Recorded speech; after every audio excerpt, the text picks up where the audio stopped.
Barang siapa yang setelah sholat subuh. Tadi kan di buku kita dibaca selepas sholat ya. Tapi di sini disebutkan bacanya selepas sholat subuh. Artinya di 5 waktu sholat dianjurkan baca.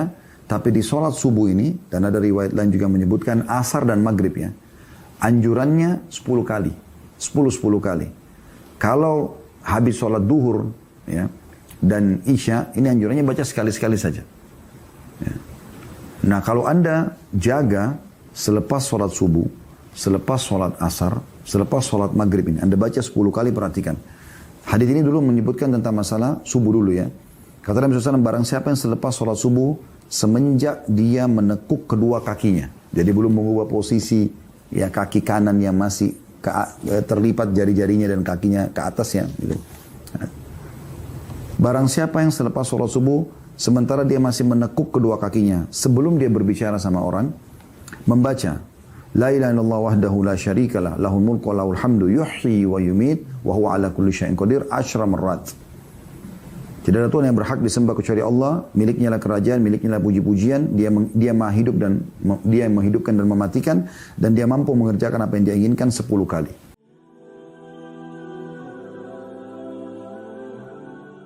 Kita akan masuk teman-teman sekalian lanjutan, dan kita akan tutup dengan ini insyaAllah di akhir bacaan zikir habis sholat, yaitu membaca ayat kursi, dan juga ada 2 doa, yaitu membaca La ilaha illallah wahdahu la syarikalah, lahul mulku wa lahul hamdu yuhyi wa yumiitu wa huwa ala kulli syai'in qadir, serta juga membaca Allahumma inni as'aluka ilman nafi'a wa rizqan thayyiban wa amalan mutaqabbala, yang akan kita rincikan insyaallah satu persatu. Kita akan mulai dengan ayat yang mulia, bahkan ini adalah ayat teragung dalam Al-Quran, yaitu ayat kursi. Ayat ini berada di surah Al-Baqarah, surah nomor 2, ayat 255. Ya.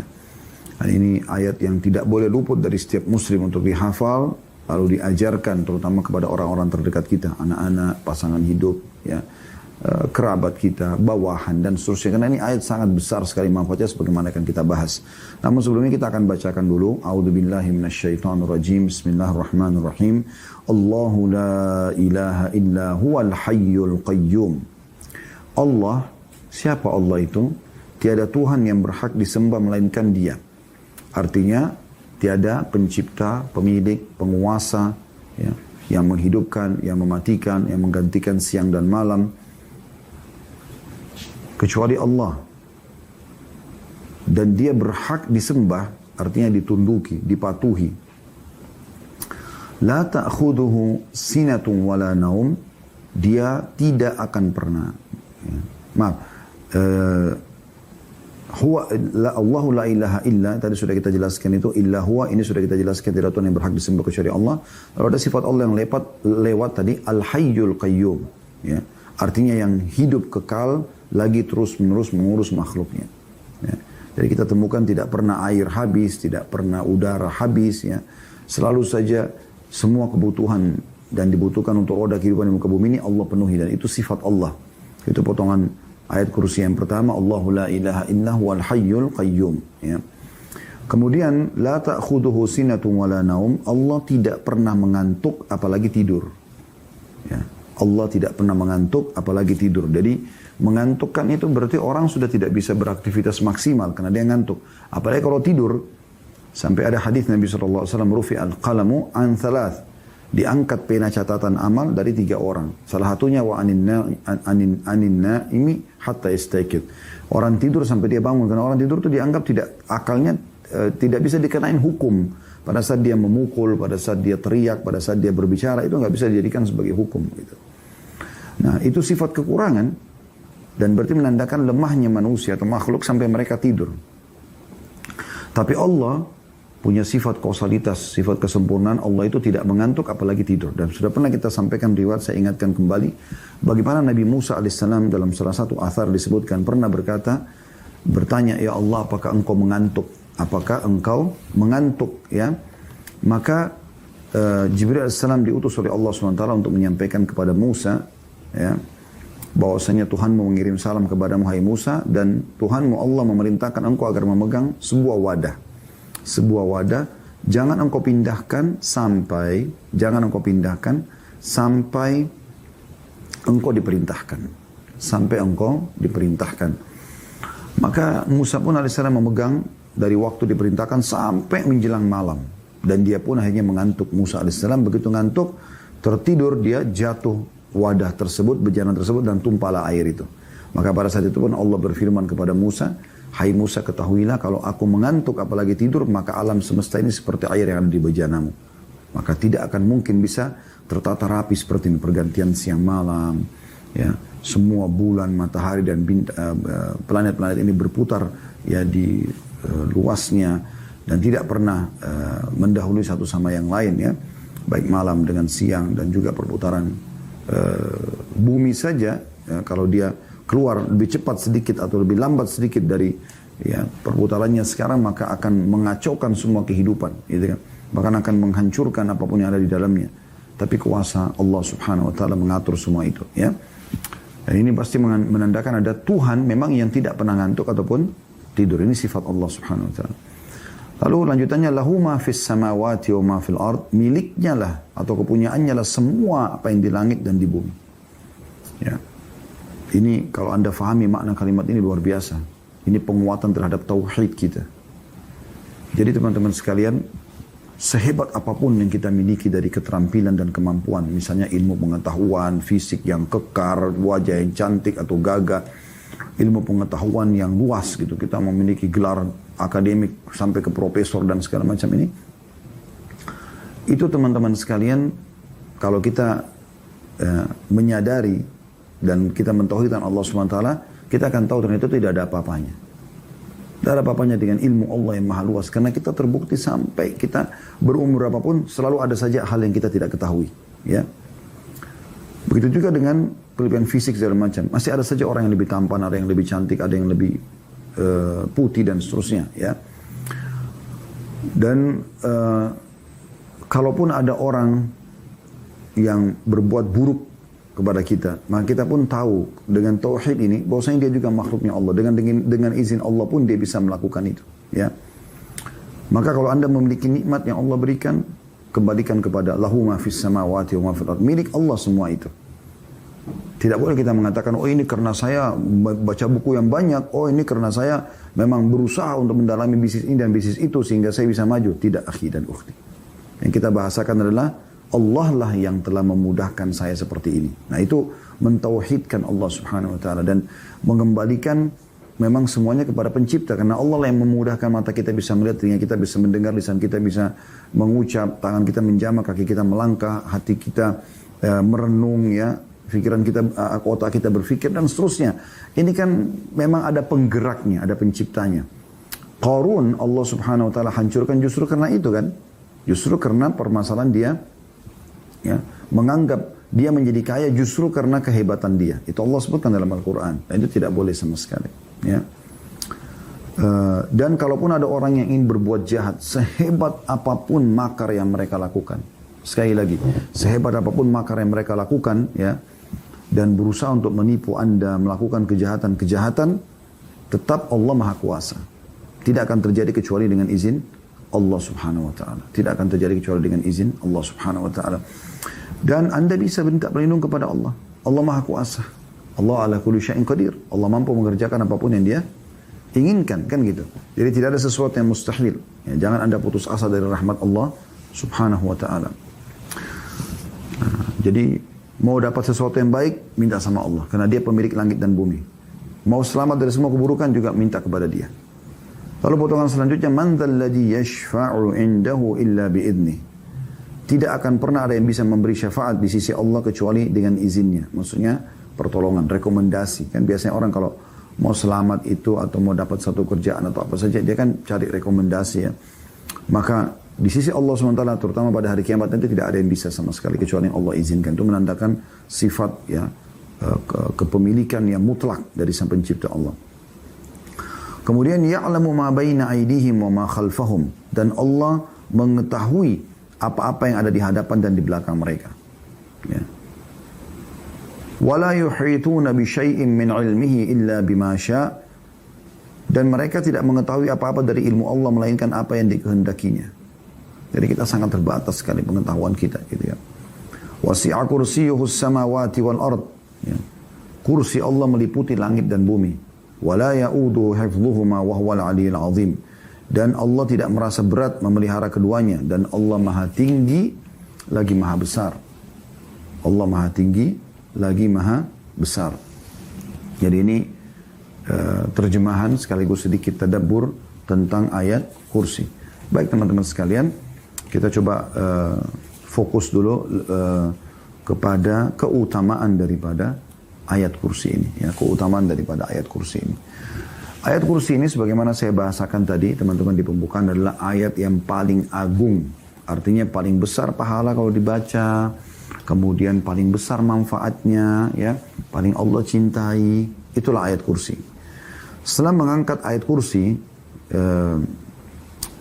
dalam tafsir Ibnu Katsir, dalam tafsir Al-Quran Al-Azim, beliau mengatakan setelah mengangkat ayat kursi, ya,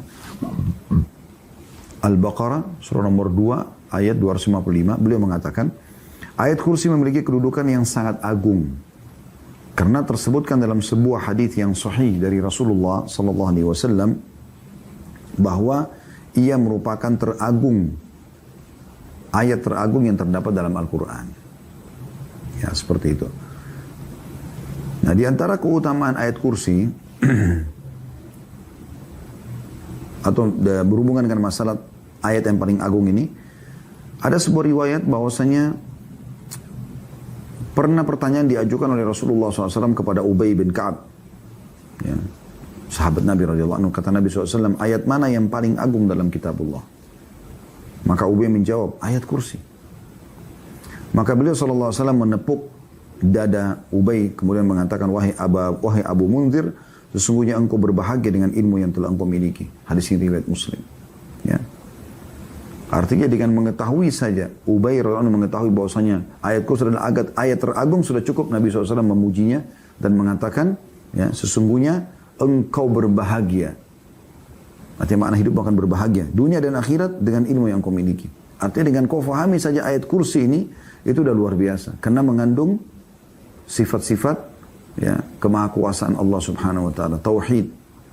Dan yang membuat dia agung, sebagaimana sebagian ulama mengatakan, salah satunya adalah karena ada dua sifat Allah. Al-Hayyu, Al-Qayyum. Zat yang maha hidup dan yang maha terus-menerus mengurus makhluknya.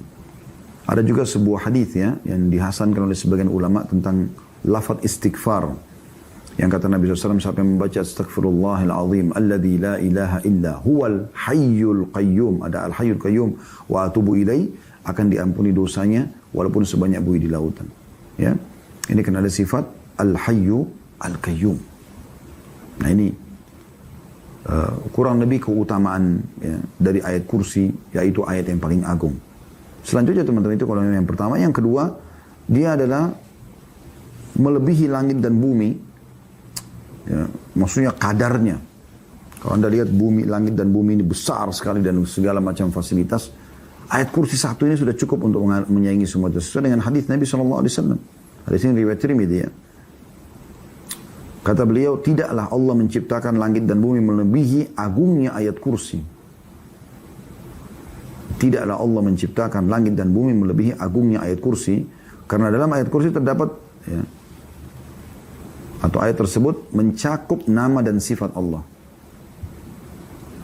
Sufyan ats-Tsauri berkata menanggapi hadis ini, sebab ayat kursi merupakan salah satu kalamullah, sedangkan kalamullah itu lebih agung daripada ciptaan Allah yang berupa langit dan bumi. Ini salah satu makna yang bisa difahami kenapa dikatakan ayat kursi lebih agung daripada langit dan bumi. Tapi bisa saja yang dimaksud dalam hadis ini adalah ayat kursi kalau dibaca sekali saja, itu sudah punya keutamaan yang sangat besar, lebih baik daripada orang memiliki langit dan bumi. Karena kan kita temukan sering kali ada hadis Nabi SAW begitu, ya. Ya. Lebih baik daripada dunia dan seluruh isinya. Contoh misalnya salat sunnah 2 rakaat sebelum subuh, ya. Maksudnya antara azan dan iqamah subuh, sunnatul fajr. Kata Nabi SAW, rakaati fajr khairu minad dunya wa ma fiha. 2 rakaat salat subuh, ya, sebelum subuh itu lebih baik daripada dunia dan seluruh isinya. Kan itu luar biasa gitu, ya. Kemudian yang ketiga, dia termasuk zikir yang ditekankan selepas sholat, ya. Dan jaminannya surga. Artinya ayat ini membawa ke surga. Kata Nabi SAW dalam hadis riwayat An-Nasai dan ini disahihkan oleh Syekh Albani. Kata Nabi SAW, barang siapa yang membaca ayat kursi setelah sholat. Satu ayat loh ini, ayat kursi ini. Satu ayat. Al-Baqarah 255. Maka tidak ada yang menghalanginya masuk ke dalam surga kecuali kematian. Tentu maksudnya adalah sholat ya. Karena dikatakan barang siapa yang membaca ayat kursi setelah sholat. Wajib 5 waktu ini. Baca ayat kursi. Jadi sholat dulu kemudian baca ayat kursi. Ya. Maka tidak ada yang menghalangi dia masuk dalam surga kecuali kematian. Ya. Dan ini satu hal yang luar biasa gitu. Dan ini kita ambil dari tafsir ayat kursi yang ditulis oleh Syekh Muhammad Shalih bin Utsaimin ya. Tentang masalah 4 keutamaan ayat kursi ini. Kemudian ayat kursi juga teman-teman sekalian anjurannya dibaca pada zikir sebelum tidur. Sebagaimana Rasulullah SAW sabda, apabila engkau mendatangi tempat tidur di malam hari, bacalah ayat kursi, niscaya Allah akan senantiasa menjagamu dari syaitan. Tidak akan mendekatimu hingga waktu pagi. Hadis ini diriwayatkan oleh Bukhari. Tentu hadis yang serupa banyak sekali ya. Hadis yang serupa banyak sekali. Bagaimana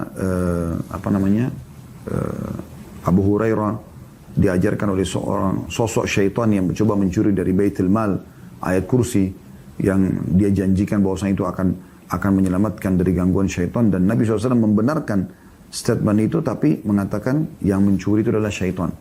Begitu juga ada sahabat Nabi yang lain juga ya. Begitu juga ya. Dia suka bersedekah dengan kurma, maka satu malam pernah hilang kurmanya dia. Maka dia pun menunggu menjaga malam-malam, lalu dia temukan ada sosok seperti hewan gitu. Tapi dia salam, ya, sahabatnya ini salam lalu dijawab gitu. Maka pada saat dijawab, ya, maka sahabat ini mengatakan, apa kau jin atau manusia? Dia mengatakan saya jin. Lalu kata sahabat ini, coba ulurkan tanganmu. Ulurkan, kata sahabat ini ternyata tangannya seperti anjing. Nah ini disebutkan oleh Al-Mundhiri dalam kitab At-Targhib wa Tarhib dan juga disahihkan oleh Syekh Albani dalam Sahih At-Targhib wa Tarhib hadisnya. Kemudian dan ini Anda bisa ikutin di hari Jumat kami membahas itu ya. Di jilid 2 bukunya. Kemudian dia pun ya pada saat itu berkata sahabat ini, apa yang bisa menyelamatkan kami dari kamu? Dari kalian ini golongan saya. Dia bilang, baca Allahu la ilaha illa huwal hayyul qayyum. Maka tidak akan pernah ada yang bisa mengganggumu dari kalangan kami. Jadi begitu luar biasa dahsyatnya ayat kursi ini ya. Jadi Syekh Utsaimin menyebutkan 4 tadi ya. Tapi kita tambahkan juga dia juga dibaca di zikir pagi petang ya, di pagi dan di sore hari. Kemudian juga dia dibaca di saat seseorang itu merasa ada gangguan ya. Orang biasa kalau ruqyah membaca dengan ayat kursi ya, itu karena punya banyak sekali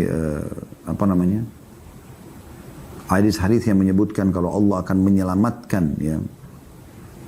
menyelamatkan seseorang itu dari syaitan dengan baca ayat kursi itu. Dalam hadis yang lain kalau masalah tidur juga ya, berhubungan tadi dengan poin yang kita juga bahas itu, siapa yang membaca ayat kursi pada saat mau tidur dia akan selamat dari syaitan sampai pagi hari ya. Syekh bin Baz mengatakan ayat kursi ini adalah ayat yang sangat agung dan memiliki keutamaan dalam kitab Allah Subhanahu wa taala. Ya. Karena mengandung tauhid dan keikhlasan kepada Allah serta menerangkan tentang kebesaran Allah. Bila seseorang membaca ayat ini, kata beliau, setiap selesai sholat maka ia akan menjaganya, ayat itu tadi, dan dari setiap kejahatan. Begitu pula jika membacanya ketika tidur. Ini diambil dari Majmu' Fatawa beliau ya, Syekh bin Baz jilid 9 halaman 323 gitu. Ya. Jadi dia punya keutamaan tersendiri ya tentang masalah ayat kursi ini. Tentu teman-teman sekalian ada beberapa hal yang kadang-kadang juga orang nukil ya, tapi ini butuh mencari referensi yang benar tentang ayat kursi. Karena tidak semua hadis yang dinukil itu ya, tapi ternyata dianggap punya keutamaan. Karena banyak juga penyebab hadis palsu. Orang kadang-kadang menyebutkan hanya untuk memotivasi orang berbuat baik gitu. Tapi sebenarnya dia tidak ada gitu kan. Ini hati-hati dalam masalah seperti ini. Makanya tadi kita sebutkan ya, tentang hadis-hadis yang punya rujukan ya. Allahu a'lam ya. Tapi kalau misalnya ada hadis yang Anda temukan memang sifatnya dia punya dalil-dalil yang benar, tidak ada masalah. Ya. Juga ada hadis tentang masalah kalau anda baca, tadi kan saya bilang di zikir pagi petang ya, tapi ada hadis yang berbunyi begini tentang keutamaan membaca ayat kursinya. Idza qara'aha ya. Idza qara'atha ghudwatan ujirat minna hatta tumsi. Ya, ini kasus tadi hadis nama sahabat itu Ubay bin Ka'ab yang bertemu dengan jin tadi itu. Jadi itu mengatakan siapa yang membaca ketika pagi ayat kursi itu, maka dia akan diselamatkan dari kami sampai sore. Wa idza qara'atha hina tumsi ujirat minna hatta tusbih. Kalau dia dibaca sore hari, maka dia akan ya, selamat dari kami sampai pagi hari. Jadi banyak sekali keutamaan-keutamaan yang luar biasa dari ayat kursi itu sendiri. Ya. Baik teman-teman sekalian, ini berhubungan dengan masalah ayat kursinya ya. Dan mudah-mudahan ini bisa mewakili sebenarnya apa yang harus kita sampaikan berhubungan dengan ayat kursi. Intinya jangan sampai ketinggalan teman-teman sekalian. Baik di waktu-waktu yang kita sebutkan tadi ini adalah habis sholat. Supaya bisa masuk surga. Karena yang baca habis sholat 5 waktu maka tidak ada yang menghalangi antara dia dan surga kecuali kematian. Kemudian juga dibaca pada saat mau tidur. Dibaca zikir pagi petang. Dan sudah kita coba sebutkan tadi keutamaan-keutamaan. Kemudian zikir selanjutnya teman-teman sekalian adalah habis sholat dianjurkan baca la ilaha illallah wahdahu la syarika lahul mulku wa lahul hamdu yuhyi wa yumiit wa huwa ala kulli syai'in qadir. Ya. Ini kalau kita rentet dari awal kita belajar zikir habis sholat ya. Itu di halaman 61. Saya ngajak teman-teman kembali dulu. Kan kita sekarang berada di halaman 68 ya. Kalau yang pegang bukunya bisa kembali ke halaman 61 dulu. Ada la ilaha illallah wahdahu la syarika lahul mulku wa lahul hamdu wa huwa ala kulli syai'in qadir. Jadi tidak ada yuhyi wa yumitnya. Dan itu cuma dibaca sekali di sini ya. Tapi ada sambungan Allahumma la mani' lima a'taita wa la mu'ti lima mana'ta wa la yanfa'u dzal jaddi minkal jadd. Ini sudah panjang lebar kita jelaskan ya. Kemudian diulangi lagi la ilaha illallah di halaman 62-nya. Zikir yang lainnya juga la ilaha illallah wahdahu la syarika lahul mulku wa lahul hamdu wa huwa ala kulli syai'in qadir. Ya. Ini juga sama diulangi lagi tapi tidak ada yuhyi wa yumitnya ya. Kemudian juga kita dianjurkan baca subhanallah, alhamdulillah, Allah akbar masing-masing 33 kali. 100-nya kita baca la ilaha illallah wahdahu la syarikalah, lahul mulku wa lahul hamdu wa huwa ala kulli syai'in qadir. Tapi tidak ada yuhyi wa yumitnya. Dan sempat saya bacakan waktu itu ada keutamaan membaca zikir la ilaha illallah wahdahu la syarikalah ini ya. Saya ingatkan kembali karena ini zikir penting sekali dan coba amalkan teman-teman sekalian karena keutamanya sangat besar. Ini sudah saya bacakan pada pertemuan yang lalu di awal kita bahas zikir habis sholat ya. Tapi saya sendiri merasa nggak ada ruginya kita mengulanginya. Mungkin mengingatkan kita kembali kalau kita belum amalkan. Atau kalau kita sudah amalkan kita dapat keutamaan majelis ilmunya ya. Perhatikan saya ambil dari buku Sahih Targhib Tarhib ya. Tulis oleh Mundhir dan ditelusuri hadisnya oleh Syekh Albani. Yaitu hadis Abu Dzar radhiyallahu anhu. Kata Nabi SAW, Man qala fi duburi salatil fajri wa huwa thanin rijlaihi قبل أن يتكلم لا إله إلا الله وحده لا شريك له له الملك وله الحمد يحيي ويميت وهو على كل شيء قدير 10 مرات كتب الله له 10 حسنات ومحى عنه 10 سيئات ورفع له 10 درجات وكان يومه ذلك كله في حرز من كل مكروه وحرس من الشيطان ولم ينبغي لذنب أن يدركه في ذلك اليوم إلا الشرك بالله. Barang siapa yang setelah sholat subuh, tadi kan di buku kita dibaca selepas sholat ya. Tapi di sini disebutkan bacanya selepas sholat subuh. Artinya di 5 waktu sholat dianjurkan baca. Tapi di sholat subuh ini, dan ada riwayat lain juga menyebutkan asar dan maghrib ya. Anjurannya 10 kali. 10 kali. Kalau habis sholat duhur ya, dan isya, ini anjurannya baca sekali-sekali saja. Ya. Nah kalau anda jaga selepas sholat subuh, selepas sholat asar, selepas sholat maghrib ini, anda baca 10 kali, perhatikan. Hadis ini dulu menyebutkan tentang masalah subuh dulu ya. Kata Nabi SAW, barang siapa yang selepas sholat subuh, semenjak dia menekuk kedua kakinya. Jadi belum mengubah posisi ya kaki kanan yang masih terlipat jari-jarinya dan kakinya ke atas ya. Gitu. Barang siapa yang selepas sholat subuh, sementara dia masih menekuk kedua kakinya sebelum dia berbicara sama orang, membaca La ilaha illallah wahdahu la syarikalah, lahul mulku wa lahul hamdu yuhyi wa yumit wa huwa ala kulli syai'in qadir 10 marrat.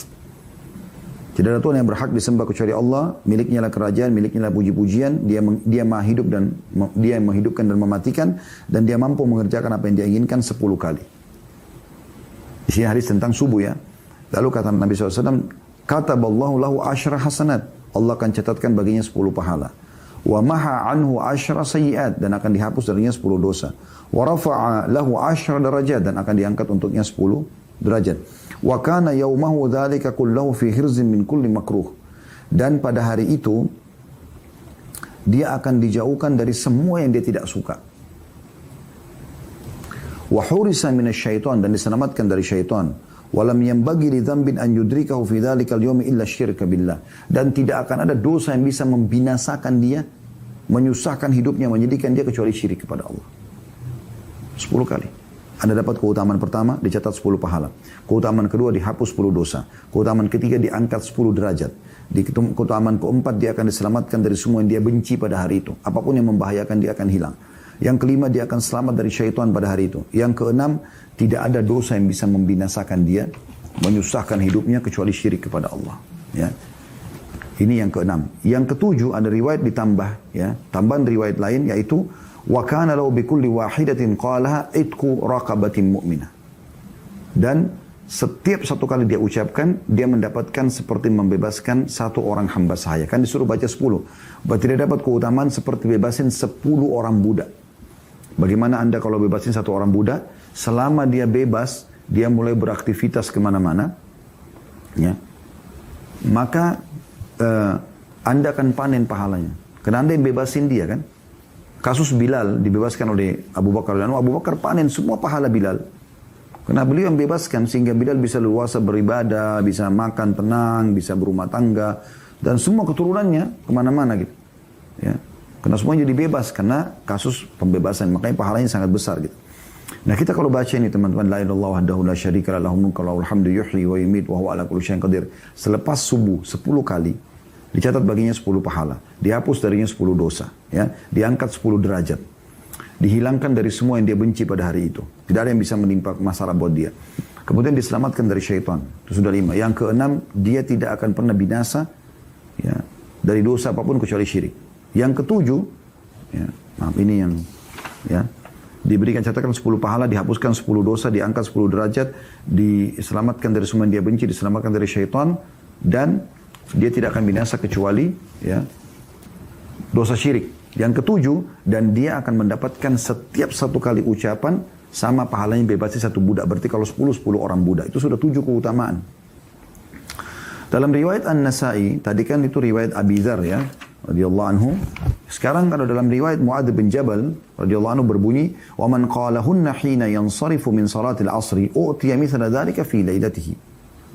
Dan barang siapa yang mengucapkannya ketika selesai sholat asar, maka dia diberi seperti itu pada malamnya. Barang siapa yang mengucapkannya ketika selesai sholat asar, maka dia diberi seperti itu pada malamnya. Jadi kan subuh kan? Saya sudah bilang tadi, di asar juga. Jadi siapa yang baca ini? La ilaha illallah wahdahu la syarika lah, lahul mulku wa lahul hamdu yuhyi wa yumiit wa huwa ala kulli syai'in qadir. Tapi ingat, sebelum mengubah posisi duduk kaki ya, 10 kali subuh, 10 kali asar di sini ya. Maka sama, diberikan 7 keutamaan tadi. Dicatatkan baginya 10 pahala, dihapuskan darinya 10 dosa, diangkat 10 derajat, diselamatkan dari semua yang dia benci pada hari itu, diselamatkan dari syaitan, diselamatkan dari apapun dosa yang bisa membinasakan dia kecuali syirik kepada Allah. Dan yang ketujuh, seperti dia setiap satu kali ucapan, ini kan 10 kali, mendapatkan pembebasan satu orang budak. Berarti 10 kali sama dengan 10 budak. Nah di sholat asar juga sama tadi disebutkan. Jadi lakukan sama sebelum mengubah posisi kaki ya. Riwayat yang lain dari hadis Umara bin Shabib As-Sabai radhiyallahu anhu, beliau berkata Rasulullah SAW bersabda, "Man qala la ilaha illallah wahdahu la syarikalah, lahul mulku wa lahul hamdu yuhyi wa yumiit wa huwa ala kulli syai'in qadir 10 marrat." Sama tadi ya. Siapa yang mengucapkan la ilaha illallah wahdahu la syarikalah, lahul mulku wa lahul hamdu wa huwa yuhyi wa yumiit wa huwa ala kulli syai'in qadir 10 kali ala ithril maghrib. Selepas salat maghrib. Ya. Selepas salat maghrib. Ba'athallahu lahu maslahatan yahfazunahu minasyaitani hatta yusbih. Allah akan utus pasukan bersenjata yang akan menjaganya dari syaitan sampai pagi. Kalau dia baca habis maghrib. Ini berarti keutamaan yang ke-8. Ya. Tapi ini, karena Nabi SAW sebutkan maghrib, berarti adanya penjagaan pasukan ya, yang akan menjaga dari syaitan di malam hari. Habis maghrib dijaga sampai pagi. Ini keutamaan yang ke-8 tapi hanya didapatkan kalau dibaca habis maghrib ya. Cuma semua keutamaan tadi yang 7 itu bisa didapatkan juga walaupun kita baca habis maghrib di sini ya. Wa kataba lahu biha 10 hasanatin mujibat. Dan Allah memberikan kepada dia 10 pahala yang pasti membawanya masuk ke dalam surga. Jadi mirip dengan keutamaan tadi ya. Wa maha anhu 10 sayyiatin mubiqat. Dan Allah akan menghilangkan dari dia 10 dosa yang bisa membinasakan dia. Wa kanat lahu bi'adli 10 raqabatin mu'minat. Dan itu senilai dengan 10 pembebasan 10 orang budak mukminah. Berarti intinya kita baca teman-teman sekalian 10 kali habis subuh sebelum ubah posisi kaki, habis asar dan habis maghrib. Usahakan sebelum ubah posisi kaki ya. Kita baca 10 kali. Keutamaan tadi 7 sudah kita sebutkan ya. Yaitu dia akan mendapatkan 10 pahala, dihapus 10 dosa, diangkat 10 derajat ya, kemudian dihilangkan dari segala yang makruh atau yang dia benci pada hari itu, diselamatkan dari syaitan, kemudian dia juga tidak akan binasa kecuali dari dosa syirik, dan dia juga bisa mendapatkan setiap satu zikirnya seperti bebasnya satu orang budak ya. Kemudian ditambah tadi di hadis ini, kalau dia baca habis maghrib, Allah akan datangkan, ini keutamaan yang ke-8, tentara yang akan menjaganya dari syaitan sampai pagi gitu kan. Ini keutamaan tambahan, sisanya keutamanya mirip dengan tadi ya. Berarti ada 8 buah keutamaan ya. Ada hadis yang mulia, saya harap kita bisa, Allah mudahkan, Allah berikan taufik untuk mengamalkan teman-teman sekalian. Hadis ini luar biasa gitu. Kata Abu Ayyub radhiyallahu anhu bahwa Rasulullah SAW bersabda, "Man qala idza asbaha la ilaha illallah wahdahu la syarika lah, lahul mulku wa lahul hamdu wa huwa ala kulli syai'in qadir." Ya. Siapa yang baca di pagi hari, ya, tapi di sini tidak disebutkan masalah selepas sholat ya. Cuma dibaca di pagi hari. Kalau tadi kan dihubungkan dengan sholat 5 waktu ya, subuh, asar dan maghrib. Siapa yang membaca di pagi hari la ilaha illallah wahdahu la syarika lah, lahul mulku wa lahul hamdu wa huwa ala kulli syai'in qadir 10 marrat, 10 kali. Ya. Kataballahu lahu bihinna 10 hasanat, Allah akan catatkan baginya 10 pahala. Wa maha bihinna 10 sayyi'at, dan Allah akan hapus 10 dosa. Wa rafa'a lahu bihinna 10 derajat, dan Allah akan angkat 10 derajat. Wa kunna lahu idla itaqati 4 riqab, dan dia setara dengan bebasin 4 orang budak. Wa kunna lahu harasan min hatta yumsi, dan akan menjadi tameng, penolong bagi dia dari syaitan sampai sore hari. Wa man qalahunna idza shalla al-maghrib dubura salati famithlu dzalika hatta yusbih. Dan siapa yang mengucapkannya selepas salat maghrib, maka dia akan dapatkan keutamaan yang sama gitu ya. Dalam riwayat lain, wa kunna lahu idla 10 riqab, dan itu akan setara dengan 10 membebaskan 10 orang budak ya. Kemudian dalam hadis yang lain, ya, kata Nabi SAW, "Man qala," ini hadis Muadz bin Jabal radhiyallahu anhu, kata Nabi SAW, "Man qala hina yansarifa min salatil ghadat," siapa yang mengucapkan selepas salat subuh, "La ilaha illallah wahdahu la syarika lah, lahul mulku wa lahul hamdu biyadihil khair wa huwa ala kulli syai'in qadir 10 marrat." Jadi perhatikan beda lafadznya ya.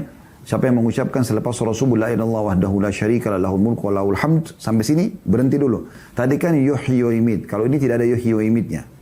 Langsung biyadihil khair. Di tempat yuhyi wa yumiit diganti biyadihil khair wa huwa ala kulli syai'in qadir. Siapa yang baca ini selepas salat subuh, kata Nabi SAW ya, la ilaha illallah wahdahu la syarika lah, lahul mulku wa lahul hamd, berhenti di situ karena jangan dicampur baur. Kalau tadi kan setelah itu lahul mulku wa lahul hamdu yuhyi wa yumiit. Kalau sekarang tidak, lahul mulku wa lahul hamdu biyadihil khair ya, wa huwa ala kulli syai'in qadir 10 kali. U'tiya bihinna sab'an, dia akan diberikan 7 manfaat. Jadi saran kami, amalkan teman-teman zikir ini berbeda, berpisah. Anda habis sholat subuh, habis maghrib, habis isya, habis subuh, habis asar, habis maghrib, zikir tadi. La ilaha illallah la syarika lah, lahul mulku wa lahul hamdu yuhyi wa yumiit wa huwa ala kulli syai'in qadir 10 kali. Anda akan dapat tadi, sudah kita sebutkan 7 keutamaan yang semuanya sama, tapi kalau habis sholat maghrib dibaca, ada tambahannya, akan dapat tentara yang menjaga sampai pagi, kan gitu. Nah, kemudian kalau riwayat ini, zikirnya adalah yuhimid diganti biyadil khair. Jadi Anda baca la ilaha illallah wahdahu la syarika lah, lahul mulku wa lahul hamdu, sampai situ berhenti, lalu Anda ganti yuhimid di zikir awal biyadil khair wa huwa ala kulli syai'in qadir. Anda baca ini 10 juga ya. Kalau Anda baca 10 kali ini akan diberikan 7.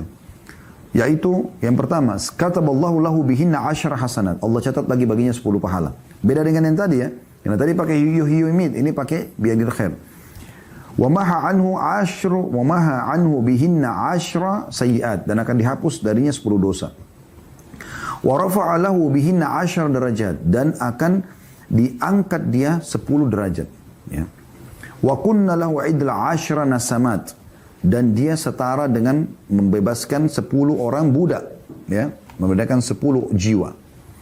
Wa kunna lahu hifdhan minasyaitan, dan akan menjaga dari syaitan, wa hirzan minal makruh, dan selamat dari semua yang dia benci. Walam yalhaqqu fi dzalikal yawmi dzambun illa syirku billah, dan tidak ada yang bisa membinasakan dia kecuali syirik kepada Allah. Wa man qalahunna hina yansarifa min salatul maghrib utiya mithla dzalika lailatah, dan siapa yang baca selepas salat maghrib maka akan diberikan yang sama. Jadi keutamaan-keutamaan tadi yang kita dapatkan di zikir sebelumnya juga didapatkan di sini, ya. Jadi 2 kali. Jangan Anda gabungkan, ya. Jangan Anda bilang la ilaha illallah la syarika lahu mulku wa lahul hamdu yuhyi wa yumiit lalu biyadil khair. Ini zikir yang berbeda. Nanti ada sendiri zikir lagi yang kita akan sebutkan, jumlahnya lebih banyak sampai 100 kali, tapi digabungkan dua-dua itu punya keutamaan tersendiri lagi. Jadi Anda usahakan mengejar setiap hadits ini keutamaannya gitu. Ya. Jadi Anda baca tadi, ya, yang la ilaha illallah la syarika lahu mulku wa lahul hamdu yuhyi wa yumiit wa huwa ala kulli syai'in qadir, itu sendiri 10 kali. Anda juga baca setelahnya la ilaha illallah la syarika lahul mulku wa lahul hamdu biyadil khair wa huwa ala kulli syai'in qadir, juga 10 kali. Jadi Anda kejar 2 keutamaannya. Nah, ada hadis yang menyebutkan tentang gabungan yuhyi wa yumiit biyadil khair, ya. Yaitu hadis Abu Umamah radhiyallahu anhu. Dia berkata Rasulullah SAW bersabda, man qala dubura salatil ghada la ilaha illallah wahdahu la syarika lahu mulku wa lahul hamdu yuhyi wa yumiit, ada biyadil khair, digabung di sini, ya. Wa huwa ala kulli syai'in qadir, tapi jumlahnya 100 marrah. Siapa yang mengucapkan selepas salat subuh la ilaha illallah wahdahu la syarika lahu mulku wa lahul hamdu yuhyi wa yumiit biyadil khair wa huwa ala kulli syai'in qadir 100 kali qabla an yathniya rijlaihi, sebelum dia menekuk kedua kakinya, maksudnya dia mengubah posisi duduknya. Kana yauma idzin min afdali ahli al-ardi amala, maka dia akan menjadi penduduk bumi, seluruh bumi ini, ya. Dia adalah orang yang terbaik amalnya, ya. Illa man qala mithla ma qala aw zada ala ma qala, kecuali orang yang mengamalkan sama dengan dia atau menambahkan lebih banyak dari zikirnya. Nah, ini saran kami, dipisahkan teman-teman sekalian. Dan semuanya ini ada anjuran untuk tidak mengubah posisi kaki. Anjurannya seperti itu kurang lebih, ya.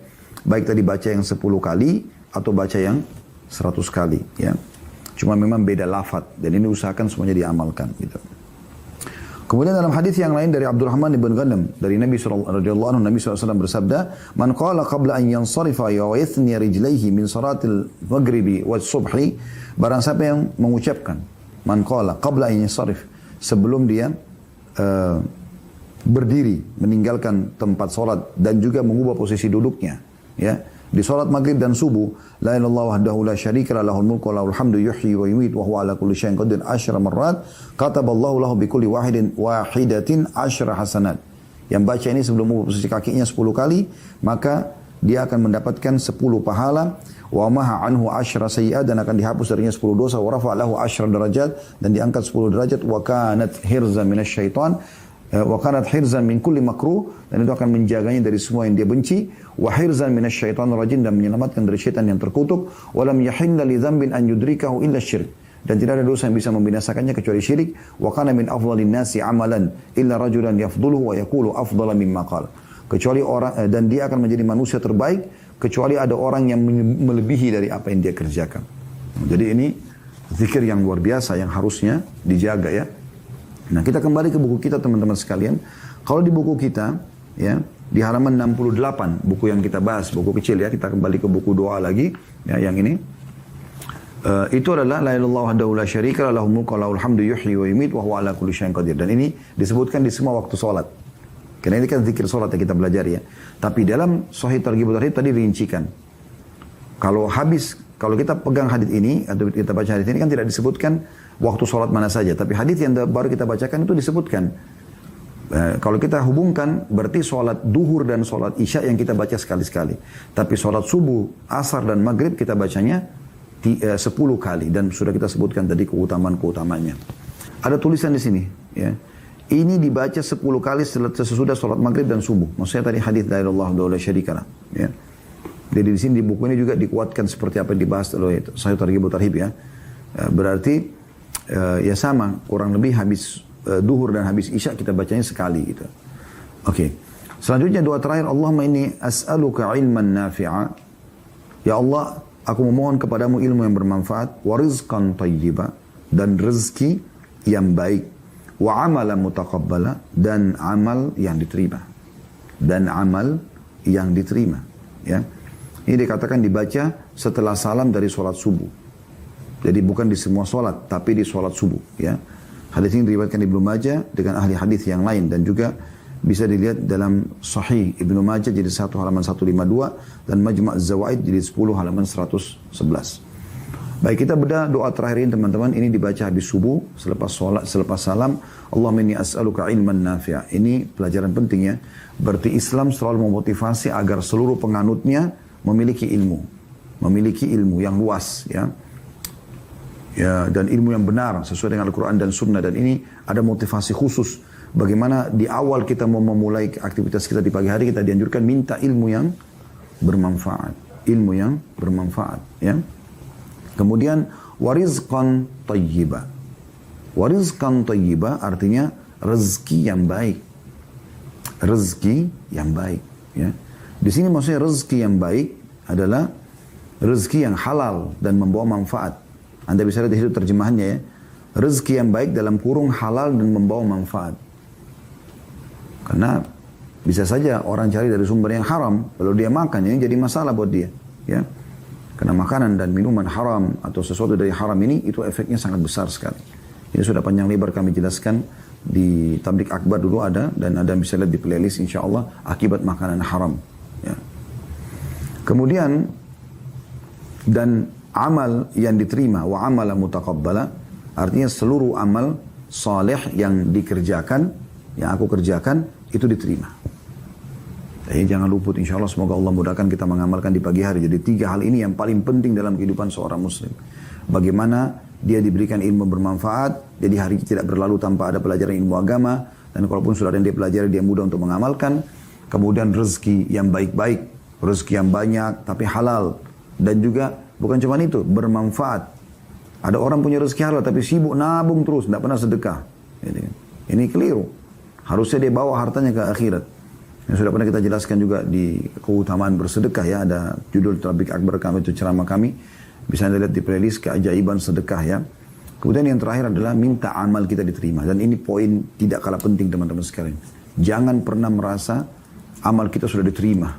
Ya. Walaupun Anda sudah melakukannya. Jangan pastikan gitu. Tapi biarkan Allah yang mengambil dan memberikan. Makanya saya kasih contoh misalnya. Kita tentu tidak boleh ragu dengan janji Allah ya. Kalau kita sudah ikutin syarat-syarat, insya Allah Allah terima. Tapi kita ambil pelajaran dari kasus Ibrahim dan Ismail alaihimussalatu wassalam. Bagaimana keduanya ini teman-teman sekalian. Ibrahim dan Ismail alaihimussalatu wassalam. Dua-duanya ini pada saat sudah menjalankan perintah Allah. Dari awal ya, Nabi Ibrahim mimpi mau sembelih anaknya, kemudian tidak jadi karena Allah ganti dengan sembelihan. Itu hanya lihat mimpi kan, dan mimpi semua seorang Nabi adalah wahyu. Kemudian setelah itu disuruh bangun Ka'bah, kemudian dipanggil orang haji ya. Lalu setelah semua itu, apa kata Ibrahim dan Ismail AS? Mengerjakan perintah Allah, wahyu turun, Jibril datang dan sudah sesuai semuanya. Apa kata mereka? Rabbana taqabbal minna innaka antas samiul alim. Wahai Tuhan kami, terima ini dari kami. Padahal sudah jelas-jelas Nabi ikhlas dan menerima wahyu, ya, sesuai dengan panduan, sudah nggak salah gitu. Tapi mereka masih mohon kepada Allah, merendah kepada Allah, mengatakan ya Allah terimalah ini dari kami. Rabbana taqabbal minna innaka antas samiul alim. Sungguhnya Kau Maha mendengar dan Maha mengetahui. Wa tub alaina innaka antat tawwabur rahim. Dan terimalah taubat kami karena Kau Zat yang Maha penerima taubat dan juga Maha pengasih, gitu ya. Jadi ini hal yang luar biasa dari doa ini. Kita bilang amalan mutaqabbala, dan amal yang diterima. Ya. Jadi walaupun sudah ikhlas kita kerjakan segala macam, tetap minta pada Allah agar diterima amal tersebut. Allahu a'lam. Jadi ini bahasan kita pada kesempatan ini insyaallah. Dan kedepannya kita akan lanjutkan doa istikharah ya, sebagaimana ada lihat di buku.